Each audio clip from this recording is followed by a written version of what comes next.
Friend, तो मैं आज आ गई हूँ एक नई कहानी लेके जिसका नाम है एक अगली शेफ़ बुसाबा।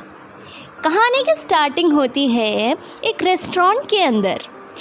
बुसाबा जहाँ पर काम करती होती है, और अगर आपने मेरे चैनल को सब्सक्राइब नहीं किया है तो पहले आप उसे प्लीज़ सब्सक्राइब कर लीजिए, और इससे मुझे बहुत मोटिवेशन मिलता है।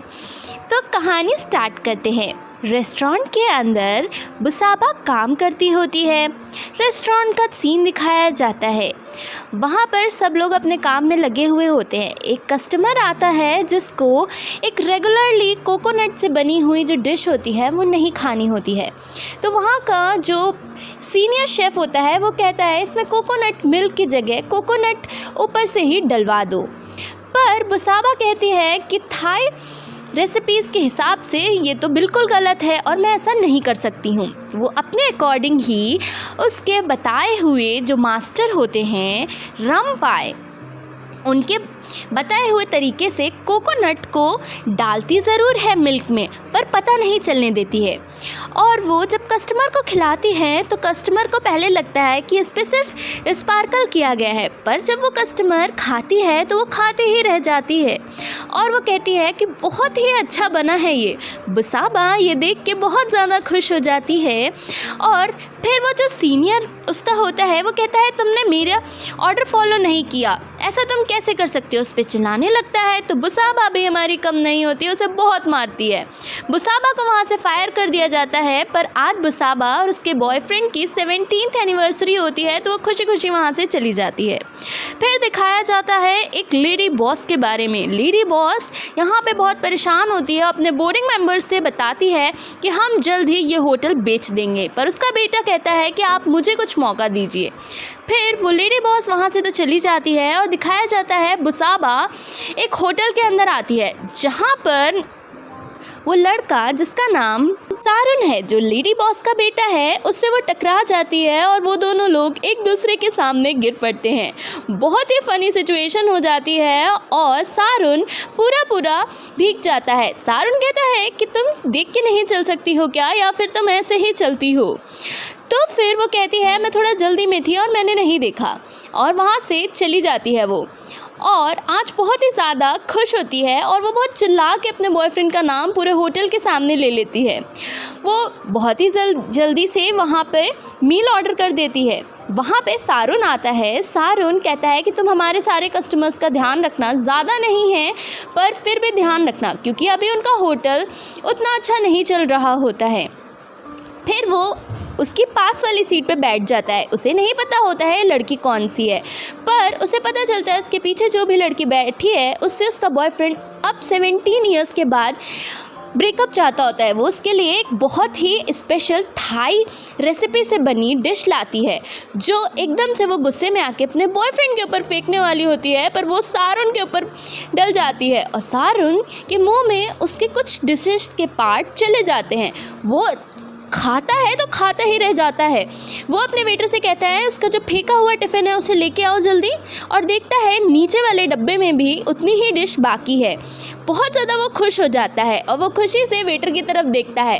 वो उसके मन में एक उम्मीद जग जाती है और वो कहीं ना कहीं उसका आइडिया भी सुन लेता है बुसाबा का।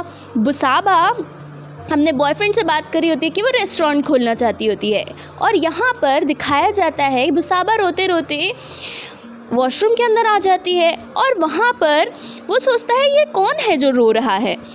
वो कहती है कि मैं अंदर हूँ, पर वहाँ पर सारुन कहता है ये जेंट्स वॉशरूम है और वो वहाँ से भाग जाती है, क्योंकि उसके बॉयफ्रेंड के ब्रेकअप के साथ तो वो कुछ भी समझ नहीं पा रही होती है। पर वो अपनी बहुत ही इंपॉर्टेंट बुक रमपाई की लिखी हुई एक ही बुक अपने हाथों से वो वहीं भूल जाती है। अपने शेफ़ के पास जाके वो वही टिफ़िन खिलाता है जिसमें बहुत ही अमेजिंग डिश होती है जो बुसाबा ने बनाई होती है। उनके शेफ़ इसे खाते ही बोलते हैं कि ये स्वाद बहुत ही यूनिक है, और बुसाबा इतनी उदास होती है कि वो बाहर जाके रो रही होती है और वो बहुत ही ज़्यादा नशे में होती है और वो वहाँ पर सारुन आता है तो वो सारुन के ऊपर ही बेहोश हो जाती है। सारुन सोचता है कितनी ज़्यादा भारी लड़की है, मुझे कितना परेशान कर रही है, पर वो उसे अकेले नहीं छोड़ सकता था तो वो अपने होटल में उसे ले आता है। पर वो इतना ड्रंक होती है कि वो उसे अपनी बाहों में ले लेती है।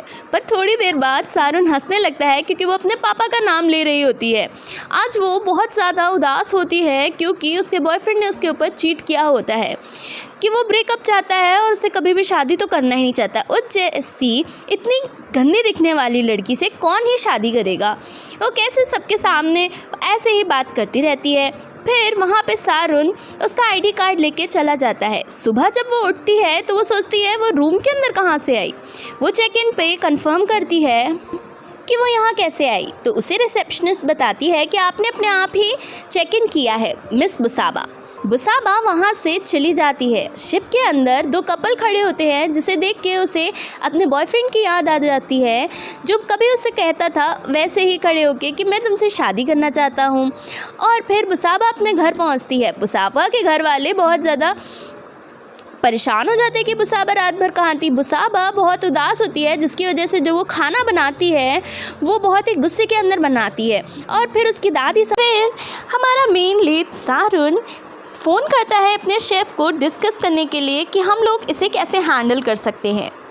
सारुन कहीं ना कहीं ये सोच रहा होता है कि अब वो अपना नया रेस्टोरेंट खोलेगा जिसमें बहुत ही ज़्यादा थाई वाली चीज़ें मिलेंगी। ये आइडिया बुसान का होता है जो वो होटल के अंदर सुन लेता है जब वो वहाँ अपने बॉयफ्रेंड से मिलने आती है। वो सब कुछ अपने शेफ़ के साथ डिस्कस करता है। उसका शेफ़ बोलता है कि मैं यहाँ पर थाई के बारे में तो ज़्यादा नहीं जानता हूँ कैसे खाना बनता है, पर मैं ज़रूर बोल सकता हूँ कि हमारे और सारी जगह के लिए कोई ना कोई ज़रूर मिल जाएगा जो उनके यहाँ काम करता है। सारुन के दिमाग में चल रहा होता है कि बुसाबा उसके लिए काम करे। बुसाबा का खाना खा के वो बहुत ही ज़्यादा इम्प्रेस्ड होता है। वो अपने मास्टर शेफ़ से परमिशन लेता है। वो कहते हैं कि मैं हमेशा ही खुश हूँ जो भी तुम्हारी खुशी है, क्योंकि मैं भी अपने होटल चोंगथान को हमेशा ऊंचाइयों पे देखना चाहता हूँ। वो उसको खुशी खुशी बुसाबा के लिए हाँ बोल देता है कि तुम्हें अगर बुसाबा को ट्राई करके देखना है तो तुम देख सकते हो, तुम्हारी जैसी भी मर्ज़ी होगी, मैं उसी में खुश हूँ। पर वहाँ पे ऑलरेडी एक थाई वर्कर काम करती होती है उनके होटल के अंदर। उनके मास्टर शेफ़ बोल देते हैं कि हाँ, उन्हें भी भरोसा नहीं है कि वो कोई भी डिश अच्छे से बना पाएगी जैसी उस कॉन्टेस्ट में चाहिए। इसी के साथ एपिसोड 1 कंप्लीट हो जाता है। नेक्स्ट एपिसोड के लिए प्लीज़ सब्सक्राइब कीजिए।